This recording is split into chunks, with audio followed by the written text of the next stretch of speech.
இந்த பேரணி நடைபெற்று வருகிறது.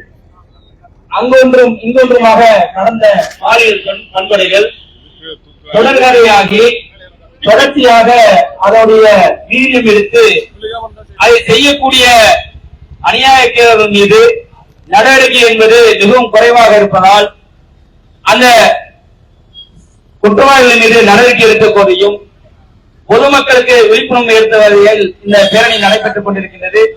இதனுடைய தொடர்ச்சியாக மாநில பேச்சாளர் சுஜாலி அவர்கள் உரை நிகழ்த்துவார்கள். அஸ்ஸலாமு அலைக்கும் வரஹ்மத்துல்லாஹி வபரகாத்துஹு. அன்புள்ள சகோதர சகோதரிகளே, பெரியோர்களே, தாய்மார்களே, தற்பொழுது தமிழகத்தில் நடைபெறக்கூடிய சிறுமிகள் மற்றும் பெண்களுக்கு எதிரான குற்றங்களை கண்டித்து இந்த பேரணி நடந்து கொண்டிருக்கிறது.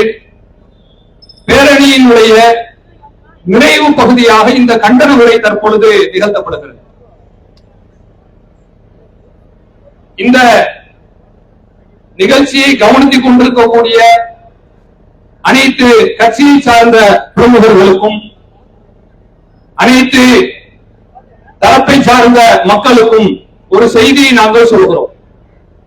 அதாவது நம்முடைய தமிழகம் என்பது கடந்த 50க்கும் மேற்பட்ட ஆட்சி காலங்களாக 2 கட்சிகளால் ஆளப்பெற்ற ஒரு மாநிலம். இந்த மாநிலம் இன்றைக்கு கட்சி தொடங்கி 2 வருடங்கள் நிறைவு செய்திருக்கின்ற தற்பொழுதைய முதலமைச்சர் விஜய் அவர்களுக்கு வாக்களித்து அவர்களின் முகத்துக்காகவே வாக்களித்து இன்றைக்கு அவரை முதலமைச்சர் என்கிற அரியணையை ஏற்றி வைத்து அழகு பார்த்துக் கொண்டிருக்கிறார்கள். இப்படிப்பட்ட 2 வருடத்திலே மிகப்பெரிய வெற்றியை பெற்றது பெரும்பாலான கட்சிகளுக்கு சாத்தியமில்லை. ஆனால் இவருக்கு கொடுத்திருக்கிறார்கள் என்றால் முழுக்க முழுக்க பெண்களுடைய ஓட்டால் தான் அவர் முதலமைச்சராக வந்திருக்கிறார். இப்பேற்பட்ட நேரத்திலே முதலமைச்சர் விஜய் அவர்கள் பெண்களுக்கு எதிரான குற்றவாளிகளை கடும் கரம் கொண்டு ஒடுக்க வேண்டும் என்று நாங்கள் ஆழமாய் வலியுறுத்திக் கொள்கிறோம். யாரெல்லாம் பெண்களுக்கு எதிராக குற்றங்களை நிகழ்த்துகிறார்களோ அவர்களுக்கு உச்சபட்ச தண்டனை கொடுக்க வேண்டும் என்று வலியுறுத்துகிறோம். உச்சபட்ச தண்டனை கொடுத்தும் குறையவில்லை என்றால் சற்றும் யோசிக்காமல் மத்திய அரசாங்கத்தினுடைய தயவோடு மரண தண்டனை வழங்க வேண்டும் என்று வலியுறுத்துகிறோம். யோசித்து பாருங்கள். முதலமைச்சர் விஜய் அவர்களே, நீங்கள் உங்களுடைய ஒவ்வொரு பிரச்சாரத்திலும் பெண்களை குறிவைத்துதான் பேசினீர்கள்.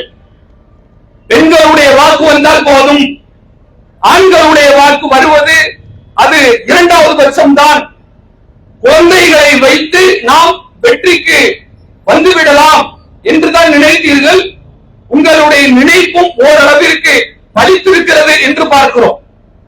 இப்பேற்பட்ட சூழ்நிலையிலே உங்களுக்கு வாக்களித்தவர்களின் குடும்பத்தினர்களே இன்றைக்கு பாதுகாப்பு இல்லாமல் திணறிக் கொண்டிருக்கிறார்கள்.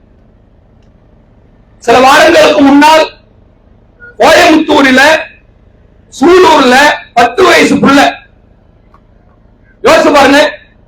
இங்கு எல்லா மதத்தை சார்ந்த பெண்களும் நம்ம மிகுதியா காணப்படுகிறோமே. ஒரு குழந்தையை பெற்றெடுத்த தகப்பனுக்கும் தாய்க்கும் தெரியும் அந்த குழந்தையை வளர்ப்பது எவ்வளவு கடினம் என்று. சாதாரண விஷயமா? பிஞ்சு குழந்தைங்க 10 வயசு, அது என்ன பாவம் பண்ணுச்சு? 10 வயசு பிள்ளைக்கு இப்படிப்பட்ட குற்றம் நடக்கும் என்று அந்த குழந்தை கனவிலாவது நினைத்திருக்குமா? அது என்னென்ன கனவு கண்டிருக்கும்? யோசியுங்கள். மருத்துவராகலாம் என்று யோசித்திருக்கலாம், அல்லது ஒரு காவல்துறை அதிகாரியாக மாறலாம் என்று கூட கனவு கண்டிருக்கலாம், மக்களுக்கு சேவை செய்யலாம் என்று ஆசைப்பட்டிருக்கலாம். ஆனால் அவருடைய வாழ்க்கையில் மட்டுமல்லாமல் அவருடைய கனவிலும் மண்ணை போடும் விதமாக 2 குற்றவாளிகள் சேர்ந்து அந்த கொடும் குற்றத்தை நிறைவேற்றி இருக்கிறார்கள். இன்றைக்கும் அவர்கள் உயிரோடு சுற்றிக் கொண்டிருக்கிறார்கள் என்றால் நான் பெண்களின் காவலர் என்று மாண்புமிகு முதலமைச்சர் எப்படி சொல்ல முடியும்? யோசிங்க. இன்றைக்கு பிள்ளைகளை வளர்ப்பது எவ்வளவு கடினமாக இருக்கிறது. ஸ்கூலுக்கு அனுப்பிடுங்க, திருப்பி உள்ள வீட்டுக்கு வர்ற வரைக்கும் வயிற்றுல நெருப்ப கட்டின மாதிரி இருக்கு. சும்மா கிடையாது. கட்சி பாகுபாடு இல்லாமல் நாங்கள் பேசுகிறோம். நாங்கள் எந்த கட்சிக்கும் ஆதரவு தெரிவிக்கக்கூடியவர்கள் அல்ல, பொதுவாகவே பேசுகிறோம். யாரும் ஆளுங்கட்சியை விமர்சிக்கிற காரணத்தினால நாங்கள் எதிர்கட்சிக்கு சார்ந்தவர்கள் என்று நினைத்து விடாதீர்கள். நாங்கள் ஒரு பொதுஜனம் தான். நாங்கள் கேட்பது எங்களுடைய உரிமையை கேட்கிறோம். உங்களுக்கு வாக்களித்து அழகு பார்த்ததற்கான அர்த்தத்தை கேட்கிறோம். மாண்புமிகு முதல்வர் அவர்கள் எதை சொன்னாலும் உடனே 6 மாசம் டைம் கொடுங்கன்னு கேட்கிறாங்க. ஏங்க 6 மாசம் டைம் கொடுக்கறாங்க, எதுக்கு கொடுப்பாங்க? 6 மாசம் எதுக்கு கொடுப்பாங்க சொல்லுங்க. நீங்க இவ்வளவு நீளத்துல வாக்குறுதி கொடுத்திருந்தீங்கல்ல, வாக்குறுதியை நிறைவேற்றுறதுக்கு 6 மாசம் கேட்கலாம், அது தப்பு இல்லை. வருஷத்துக்கு 6 சிலிண்டர் கொடுக்குறேன். நீங்க இன்னைக்கு வீட்டுல எரிக்கிற சிலிண்டர் காணோம். கடைக்காரங்க எல்லாம் தடுமாறுறாங்க, கடையை வைக்கிறதா மூடுறதா அப்படின்னு தெரியல. வியாபாரிகள் எல்லாம் தத்தளிக்கிறாங்க. இத சரி செய்யறதுக்கு எனக்கு 6 மாசம் வேணும்னு கேளுங்க, ஒத்துக்கலாம். 2500 ரூபாய் போடுறேன்னு சொன்னாங்க, வந்துருச்சு எல்லா அக்கௌண்ட்லயும். அதுக்கு நீங்க 6 மாசம் கேளுங்க, சரி ஏத்துக்கலாம். இன்னும் நிறைய திட்டங்கள் சொன்னீங்க, அதுக்கு 6 மாசம் எவ்வளவு ஏத்துக்கலாம். ஆனா பெண்களுக்கு எதிராக ஒரு குற்றம் நடக்கும் பொழுது அதுக்கு எனக்கு 6 மாசம் கொடுங்கன்னு கேட்டா இது எந்த விதத்துல நியாயம்? யோசியுங்கள். உங்களுக்கு அதிகமாக வாக்களித்தவர்கள் பெண்கள் தான், வேறு எங்கும் நான் சொல்லவில்லை. தற்பொழுது நாம் நின்று பேசக்கூடிய இந்த அறந்தாங்கி தொகுதியில ஆளும் கட்சியை சார்ந்த எம்எல்ஏ தான் இருக்கிறார், அமைச்சர் தான் இருக்கிறார். அந்த மாண்புமிகு அமைச்சருக்கும் சேர்த்தே சொல்கிறோம், நம்முடைய அறந்தாங்கி தொகுதியில 2.5 லட்சத்திற்கு மேல் ஓட்டுகள் உண்டு. அதுல 1,12,000 ஆண்களுடைய ஓட்டுங்க, பாக்கி 1,14,000 மேல 1,15,000 நெருக்கமாக பெண்களுடைய ஓட்டு தான். எந்த தொகுதியில தமிழக வெற்றி கழகம் வெற்றி பெற்றிருக்கிறதோ அங்கெல்லாம் பெண்கள் தான் வாரி உங்களுக்கு அப்படியே லாட்டா ஓட்ட வந்து டிரான்ஸ்பர் பண்ணியிருக்காங்க. இப்படி ஓட்டு போட்டிருக்கும் பொழுது அந்த பெண்களினுடைய அக்கறையில், பெண்களினுடைய பாதுகாப்பில் உங்களுக்கு அக்கறை இல்லை என்றால் வேறு யாருக்கு நீங்கள் நல்லது செய்ய வந்தீர்கள்? யோசியுங்கள். இன்றைக்கு நாம் பார்க்கிறோம், எங்கு பார்த்தாலும் பிரச்சனையாக இருக்கிறது. பெண்கள் வெளியில செல்லும் பொழுது போதை ஆசாமிகளினுடைய அடாவடிய அத்துமீறி சென்று கொண்டிருக்கிறது. அந்த உடனே முதல் கையெழுத்து போட்டீங்க, 717 அப்படின்னு ஒரு நம்பர், ஃபேன்சி நம்பர் மாதிரி எடுத்துக்கிட்டாங்க. 717 மதுக்கடைகள் மூடுகிறோம் என்று சொன்னீர்களே, சொல்லப்பட்ட அனைத்து மதுக்கடைகளும் மூடி இருக்கிறதா என்று ஒரு வெள்ளை அறிக்கை நீங்கள் வெளியிட தயாரா? இல்லை. கண்ணு கட்டிய தூரம் வரை பார்க்கிறோம், எங்கு மூடிய மாதிரி தெரியவில்லை. அப்படியே மூடினாலும் கூட மணமகிழ் மன்றம் என்று பக்கத்திலே ஆரம்பிக்கலாம். 3 டாஸ்மாக் லெப்ட் சைடு, ஒரு 100 மீட்டர் தள்ளி பாத்தீங்கன்னா ரீக்ரியேஷன் கிளப் திறந்து வச்சுக்கிட்டு பிரைவேட்ல உட்கார்ந்து கல்லா கட்டி கொண்டிருக்கிறார்கள். யாருக்காக நீங்கள் மதுக்கடைகளை மூடினீர்கள்? யோசியுங்கள். இந்த பகுதியில மூடிட்டு இந்த பகுதியில திறந்தா அரசாங்கத்துக்கு வர்ற வருவாயை தடுத்துட்டு தனியாருக்கு திறந்து விட்டால் நீங்கள் யாருக்காக ஆட்சி நடத்துகிறீர்கள் என்ற கேள்வி எங்களுக்கு வருகிறது. இன்றைக்கு நம்முடைய நாட்டிலே மதுவால் நடக்கிற குற்றங்களை நீங்கள் யோசித்து பாருங்கள். கோவையில் அந்த சிறுமிக்கு நடந்துச்சே, அதுக்கு காரணம் மதுதான்.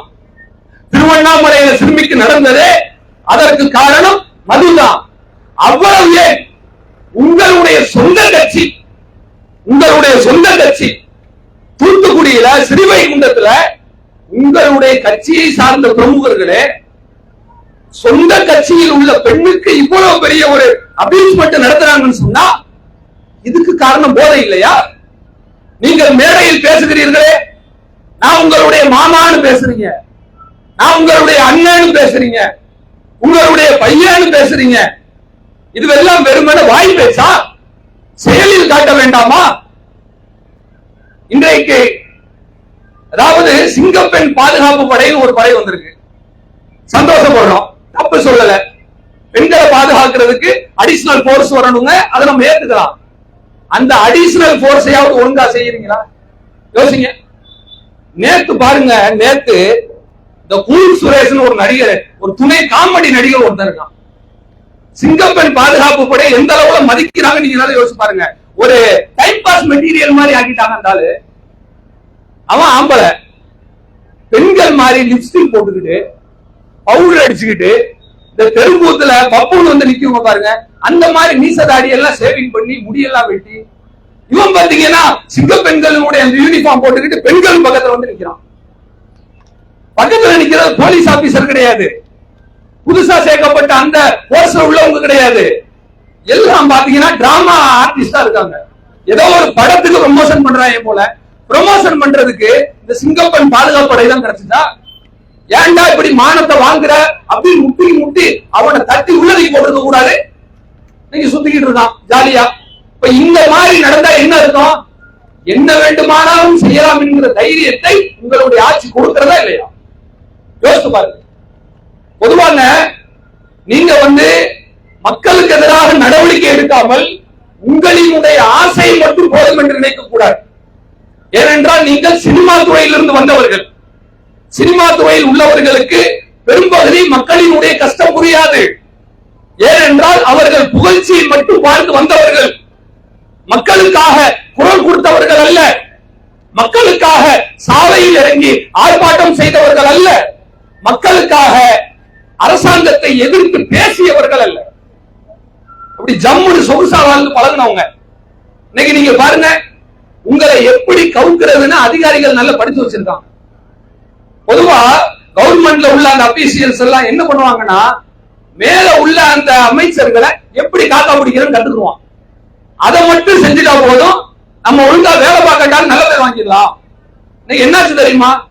அந்த சிங்கப்பெண் போர்ஸ இனாகரேட் பண்றாங்க, வெளியே அறிமுகப்படுத்துறாங்க. பண்ணும்போது அதுல பாத்தீங்கன்னா இவர் நடிச்ச படத்தோட பாட்டை பேண்ட்ல வாசிக்கிறாங்க. சிங்கப்பெண்ணுன்ற பாட்டு எதுக்கு இந்த இடத்துல? இது என்ன சினிமா ஷூட்டிங்கா நடக்கிறது? சினிமா ஷூட்டிங் மாதிரி வளைச்சு போட்டோ கேமரா இதுக்கு அவங்களை கொண்டு வந்தோம். அவர் பட பாட்டை என்ன செய்யறாங்கன்னா பேண்ட்ல அப்படியே வாத்தியமா வாசிக்கிறார்கள். அதுல அந்த போலீஸ் ஆபீசர்ஸ இந்த மாதிரி பி டைப்ல நிக்க வச்சு போட்டோ ஷூட் எடுக்கிறாங்க. பி எதுக்குன்னு தெரியுதா? யாருடைய இனிஷியல்? பி, விஜய். உங்களை கழுவுறதுக்கு தாங்க வேலை நடக்குது. என்ன படிச்சு வச்சுக்கிட்டாங்கன்னா, சிஎம் சார நம்ம அப்படி ஓவர் எஸ்டிமேட் பண்ணிட்டோம்னா நம்ம நல்ல பேர் எடுத்துடலாம். இதுவா தேவை? இதை வைத்து பெண்களுக்கு எப்படி பாதுகாப்பு கிடைக்கும்? நீங்கள் சிங்கப்பெண் படையை அறிமுகப்படுத்திய அதே நாளிலே பெண்களுக்கு எதிராக பதிவு செய்யப்பட்ட ஆண்டர் கார்டுல 10 பாலியல் குற்றங்கள் நடந்திருக்கிறது. இது பதிவு செய்யப்பட்டதை நான் சொல்கிறேன். ஆண்டர் கார்டு எவ்வளவு நடந்திருக்கும், பதிவு செய்யப்படாம எவ்வளவு நடந்திருக்கு. கிராமங்கள்ல நடந்து காதும் வைத்த மாதிரி முடித்து வெளியே வராமல் எவ்வளவு மூடி மறைக்கப்பட்டிருக்கிறது. இது எல்லாத்துக்கும் காரணம் யார்? நீங்கள் என்ன சொல்லி வாக்கு கேட்டீர்கள்? ஊழலை சொன்னீர்கள். அதை ஒழிப்பதற்கு நீங்கள் நேரம் எடுத்துக் கொள்ளுங்கள். ஆனால் பெண்களுக்கு தமிழகத்தில் பாதுகாப்பு இல்லை என்று பட்டவர்த்தனமாக நீங்கள் மக்கள் மத்தியிலே ஆழமாக விதைத்தீர்கள். பல தந்திரோபாயங்களை பயன்படுத்தி அதை நீங்கள் வாக்காக அறுவடை செய்தீர்கள். ஆனால் நீங்கள் ஆட்சிக்கு வந்த பிறகு இது போன்று நடக்கிறது என்று கேட்டால் தனி மனித ஒழுக்கத்தை கடைபிடிங்க. ஏதோ நீதி போதனை, நீதி கதை மாதிரி பேசிக் கொண்டிருக்கிறீர்கள். இந்த நீதி கதை கேட்கறதுக்கு எங்களுக்கு ஸ்கூல்ல வாத்தியாரே போடுவாங்க, அவர் நல்ல பாடம் நடத்துவாரு. நீங்க எதுக்கு அந்த ஸ்கிரிப்டை பார்த்து வாசிக்கணும்? நீங்கள் உடனடியாக நடவடிக்கை எடுக்க வேண்டும். கண் துடைப்புக்காக நீங்கள் பேச வேண்டாம். உங்களுடைய சொந்த கட்சியில பாலியல் குற்றவாளிகள் இருந்தால் அவர்களுக்கு உச்சபட்ச தண்டனை கொடுங்கள். அப்பொழுதுதான் நாங்கள் உங்களை நம்புவோம். நீங்கள் அப்படி தண்டனை கொடுக்க வேண்டும் என்று ஆசைப்பட்டால் எந்த நாட்டிலே பாலியல் குற்றங்கள் குறைவாக இருக்கிறது என்று பாருங்க. உங்களுடைய அபிஷியல்ஸ் எடுத்து கொடுக்க சொல்லுங்க. அரபு நாடுகளை பாருங்கள். இன்றைக்கு வேலை நாட்டில் உள்ளவர்கள் எல்லாம், குறிப்பாக அமெரிக்கா, இங்கிலாந்து போன்ற நாட்டில் உள்ளவர்கள் எல்லாம் அரபு நாடுகளை, முஸ்லிம் நாடுகளை பார்த்து இவர்கள் பிற்போக்குவாதிகள் என்று மிகப்பெரிய விமர்சனத்தை வைப்பார்கள். நான் ஒரு எளிமையான ஒப்பீடு சொல்கிறேன். யார் பிற்போக்குவாதி நீங்க பாருங்க. பெண்களுக்கு எதிரான அடக்குமுறைகளை யார் அவிழ்த்து விடுவது என்று பாருங்கள். அதிகாரப்பூர்வமான இங்கிலாந்தில் இருந்து வெளியிடப்பட்ட ஒரு கணக்கெடுப்பு. இது முஸ்லிம்களுடைய கணக்கெடுப்பு அல்ல. மேடைக்காக பேசுகிற அலங்கார வெற்று பேச்சுக்கள் அல்ல. உண்மையை நான் சொல்கிறேன். அமெரிக்கா பெண்களுக்கு நாங்க எல்லா உரிமையும் கொடுத்துட்டோம், அறிவியல்ல வளர்ந்துட்டோம் சொல்லுவாங்களே, அப்படிப்பட்ட அமெரிக்காவில் ஒரு வருஷத்துக்கு பெண்களுக்கு எதிராக நடந்த குற்றங்கள் எத்தனை தெரியுமா? 1,42,000. எல்லா கம்பெனியினுடைய பெரிய பெரிய கார்பரேட்டுகளினுடைய ஹெட் குவார்டர்ஸ் அங்கதான் இருக்கு. பெரிய தன்னிறைவு பெற்ற நாடாக விளங்குகிறது. ஆனால் அங்கு 1,42,000 மேல் பாலியல் குற்றங்கள் நடக்கிறது பதிவு செய்யப்பட்டு. அதே போல இங்கிலாந்தில் எடுத்துக்கொள்ளுங்கள், 33,000 மேல் நடக்கிறது. இந்தியாவிலும் 34,000 மேல் நடக்கிறது. ஆனால் எந்த இஸ்லாமிய நாடுகளை காட்டு மிராண்டிகள் என்று வாய் திறந்து விமர்சிக்கிறார்களோ அந்த சவுதி அரேபியாவில் பாருங்கள், பெண்களுக்கு எதிரான ஒரு வருடத்தில் நடந்த பாலியல் குற்றங்கள் எத்தனை தெரியுமா? வெறும் 31. எதுக்கு பாதுகாப்பு? பெண்களுக்கு எதுக்கு பாதுகாப்பு? ரீல்ஸ் போட்டா பாதுகாப்பு வந்துருமா? மேடையில பஞ்சுடையாக பேசினா பாதுகாப்பு வந்துருமா? அல்லது உங்களை குளிப்பாட்டுவது போல ஒரு நிகழ்ச்சியை நடத்தினால் பாதுகாக்கப்பட்டு விடுவார்களா? இல்லை.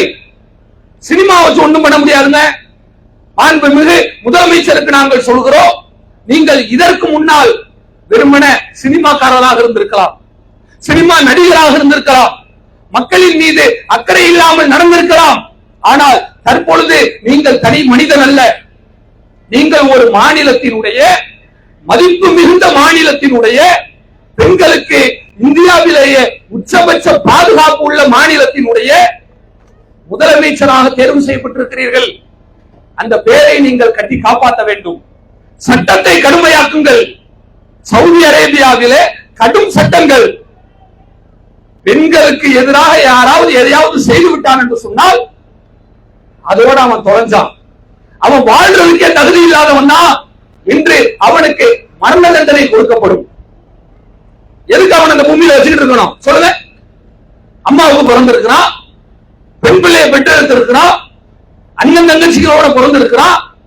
ஒரு பிஞ்சு குழந்தை 10 வயசுக்குள்ள அந்த புள்ள மேல இவனுக்கு இறக்க வரலன்னு சொன்னா இவன் இந்த பூமிக்கு எதற்கு பாரமாக இருக்க வேண்டும்?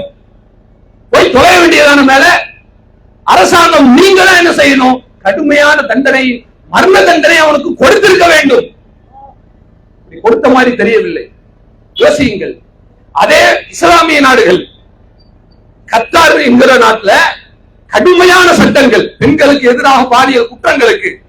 ஒரு வருடத்தில் நடந்த குற்றம் எவ்வளவு தெரியுமா? வெறும் 19 தான். அதை விட ஆச்சரியம், ஒமான்ல மஸ்கட்ல ஒரு வருஷத்துல பெண்களுக்கு எதிராக ஒரு குற்றங்கள் கூட நடைபெறவில்லை. ஏன்? அங்க ஆம்பளை இல்லையா? அங்க மனுஷன் இல்லையா? அங்க மொபைல் இல்லையா? அங்க டிவி இல்லையா? எல்லாம் இருக்கு. ஏன் நடக்கல? சட்டம் கடுமையா இருக்கு. குற்றத்திற்கான புற காரணிகள் அங்கு தடை செய்யப்பட்டிருக்கிறது. சினிமா தடை செய்யப்பட்டிருக்கிறது. தேவையில்லாத ஆபாச காட்சிகள் தடை செய்யப்பட்டிருக்கிறது. இன்னைக்கு பார்த்தாங்க, பிஞ்சு பையன் பால் குடிக்கிற புள்ள மாதிரி இருக்கான், இவனை தூக்கி ஜெயிலுக்குள்ள வச்சிருக்காங்க. ஒரு மெத்தட்ல போலீஸ் ஆபீசர் வந்து அரெஸ்ட் பண்ணி 18 வயசு பையன் அவன்கிட்ட கேட்கிறாரு, ஏன்டா நீ கொன்ன கேட்கிறாரு. அவன் சொல்றான் பாருங்க, ஒண்ணும் இல்ல சார், என்னைய பார்த்து கொன்றுவன் கை நீட்டினான், அதுக்கு நீ என்னடா பண்ண? கையில கிடந்த ஒரு கட்டை கிடந்துச்சு, அதை எடுத்து நான் அடி அடிச்சேன், செத்துட்டான் சார். அசால்ட்டா சொல்றாங்க. அப்ப முன்னாடி இந்த கூலிப்படை வச்சு கொலை பண்ணுவாங்க இல்ல, 5000க்கும் 2000க்கும், அந்த மாதிரி எல்லாம் இப்ப ஒண்ணும் தெரியல. இப்ப எல்லாம் எப்படி இருக்குன்னா ஜஸ்ட் ரியாக்ஷன் தான். 2 பேர் பேசிட்டு இருக்கான், அவனை இவன் திட்டுறான், ஒருத்துக்கிற தெரியல, பதிலுக்கு என்ன பண்ணிடுறான், என்ன கிடைக்குதோ தூக்கி அடிச்சிடறான். இந்த மாதிரி அவனுடைய மனசு சீல் பிடித்திருக்கிறது என்றால் இதுக்கு என்ன காரணம்? பெற்றோர்கள் சொல்லி தந்தாங்களா? கையில கிடைக்கிறவன் எல்லாம் கொலை பண்ணிக்கோடான்னு சொல்லி சினிமா காரணம் இல்லையா? யோசியுங்கள். சகோதரியாக அண்ணன் தங்கைகளாக பார்க்க வேண்டிய பெண்களை பார்த்து இன்னைக்கு என்ன பண்றான்? போட்டோ பிடிச்சி லவ் ஸ்டேட்டஸ் வைக்கிறான். இதுக்கு காரணம் யாரு? சினிமா படங்களில் வருகிற ஆபாச நாராச காட்சிகள் அல்லவா? அதை நீங்கள் தடை செய்ய வேண்டும். உங்களுடைய துறை என்று நீங்கள் நினைக்காதீர்கள். அதான் நான் மீண்டும் சொல்கிறேன், நீங்கள் சினிமா நடிகர் அல்ல. சினிமா வசனங்களை கேட்டு எங்களினுடைய வயிற்றை நிரப்புவதற்கு நாங்கள் இங்கு வாழவில்லை. சினிமா வசனங்களால் எங்களுடைய பெண்களுக்கு பாதுகாப்பு கிடைக்காது. அது வெறும் கற்பனையாக தான் இருக்கும். நீங்க சினிமாவில் கட்டுப்பாடு போடுங்க. அதீதமான வன்முறை காட்சிகள், கையை வெட்டுற மாதிரி, தலையை வெட்டுற மாதிரி, நிக்க வச்சு ரெண்டாவனை வெட்டுற மாதிரி, இப்படி எல்லாம் காட்டினா நாடு விளங்குமாங்க? சொல்லுங்க. அவன் என்ன செய்யறன்னு தெரியாம பித்து பிடிச்சு அரைஞ்சுக்கிட்டு இருக்கான். போனை பார்த்து பார்த்து மூளையெல்லாம் சூடாய் போய் வெடிக்கிற மாதிரி இருக்கான். மன இறுக்கத்தினுடைய உச்சத்தில் நின்று கொண்டிருக்கிறான். இப்படிப்பட்ட ஒரு சூழ்நிலையில சினிமாவை இப்படி கட்டவிழ்த்து விட்டா யார் மேலேயாவது அந்த சுமையை இறக்கி வைக்கணும் பார்க்க மாட்டானா? சினிமா படம் இன்னைக்கு வெளியிடுறான், பார்த்தா பெண்களுக்கு நாங்கள் தான் பாதுகாவலர் என்று சொல்லக்கூடியவர் அரைகுறை ஆடைகளோடு ஆட விடுகிறார். ஏன் உனக்கு? உன்னுடைய கண்களுக்கு ஏன் அது தேவைப்படுகிறது? நீங்கள் யோசித்து பாருங்கள். இஸ்லாமிய மார்க்கம் பெண்களுக்கு எப்படிப்பட்ட ஒரு மரியாதையையும் ஒரு மாண்பையும் ஒரு பாதுகாப்பையும் கொடுத்திருக்கிறது. நீங்கள் மதம் சார்ந்து பார்த்தாலும் கூட இஸ்லாமிய பெண்களுக்கு தான் இது மாதிரியான குற்றங்களில் இருந்து மிகப்பெரிய அளவில் பாதுகாக்கப்பட்டிருக்கிறார்கள். ஏன்? என்ன காரணம்? ஆடை கட்டுப்பாடு, ஆடையில் உள்ள நேர்த்தியான ஒரு வடிவமுறை. ஆனால் பெண்களுக்கு எந்த விதமான கட்டுப்பாடும் தேவையில்லை என்று சொல்லி அதை இருந்து மிகப்பெரிய லாபம் சம்பாதிப்பதற்காக எந்த ஒரு தாப்பனும் தன்னுடைய பிள்ளையை எப்படி பார்க்க மாட்டாரோ, ஒரு சகோதரன் ஒரு சகோதரியை கனவில் கூட எப்படி நினைக்க மாட்டாரோ, அது போல சினிமாக்களில் காட்சியை கொடுத்தால் அது தேவையற்ற கிரிமினல்களுக்கு மிகப்பெரிய தூண்டுகோலாக இருக்காதா? நீங்கள் சினிமாவினுடைய மிகப்பெரிய கட்டுப்பாடை விதிக்க வேண்டும். பாலியல் குற்றங்களில் ஈடுபடுபவர்களுக்கு கடுமையான செக்ஷன்ல தண்டனை கொடுக்கணும். மீண்டும் மீண்டும் தப்பு செய்யறானா இருக்கிற எல்லா செக்ஷன்லையும் தூக்கி உள்ள வைங்க, அவனை திருந்துவான் அவன். இறுதியாக ஒரு வசனத்தை சொல்லி முடிக்கிறேன். திருமறை குர்ஆன் சொல்கிறது, வல் யஷ்ஹத் அதாபஹுமா ஃபாயிஃபத்தும் மினல் முஃமினீன். யாராவது ஆணோ அல்லது பெண்ணோ ஒழுக்கக்கேட்டில் ஈடுபடுகிறார்களா அவர்களை மக்கள் முன்னிலையில் வைத்து தண்டனை கொடுங்கள். மக்கள் முன்னிலையில வைத்து கசையடி கொடு, 100 கசையடி கொடுங்க. மக்கள் முன்னிலையில வச்சு அவனுக்கு மரண தண்டனை கொடுங்க. அப்படி கொடுத்தால் ஊரே அந்த தண்டனையை பார்த்தால் மீடியாக்களில் பாலியல் குற்றவாளிகளுக்கு கடும் தண்டனை இருக்கிறது என்கிற செய்தி தீயாய் பரவினால் ஒருத்த யோசிப்பானா? அந்த நிலைக்கு மாண்புமிகு முதலமைச்சர் அவர்கள் வர வேண்டும் என்பதை இறுதி கோரிக்கையாக வைத்துக் கொள்கிறோம். மீண்டும் ஒரு முறை நினைவுபடுத்துகிறேன், பெண்கள் தான் நீங்கள் ஆட்சியில் இருப்பதற்கு காரணமாக இருக்கிறார்கள். அந்த பெண்களுக்கு பாதுகாப்பில்லை என்றால் பெண்கள் ஆட்சி மாற்றத்தை மட்டும் கொண்டு வரக்கூடியவர்கள் அல்ல, ஆட்சி கவிழ்ப்பையும் கொண்டு வரக்கூடியவர்கள். பல ஆட்சிகளை பெண்களுடைய வாக்கு கவிழ்த்திருக்கிறது என்னும் பொழுது நீங்களும் அதற்கு விதிவிலக்கானவர் அல்ல. எனவே இது மாதிரி நடக்கக்கூடிய பெண்கள் சிறுமியருக்கு எதிரான குற்றங்களுக்கு எதிராக கடும் தண்டனைகளை நீங்கள் செயல்படுத்தி உங்களுக்கு வாக்களித்த பெருவாரியான பெண்களுக்கு பாதுகாப்பை உறுதி செய்ய வேண்டும் என்று கேட்டுக்கொண்டு என்னுடைய இந்த கண்டன உரையை நான் நிறைவு செய்து கொள்கிறேன். அஸ்ஸலாமு அலைக்கும் வரஹ்மத்துல்லாஹி வபரகாத்துஹு.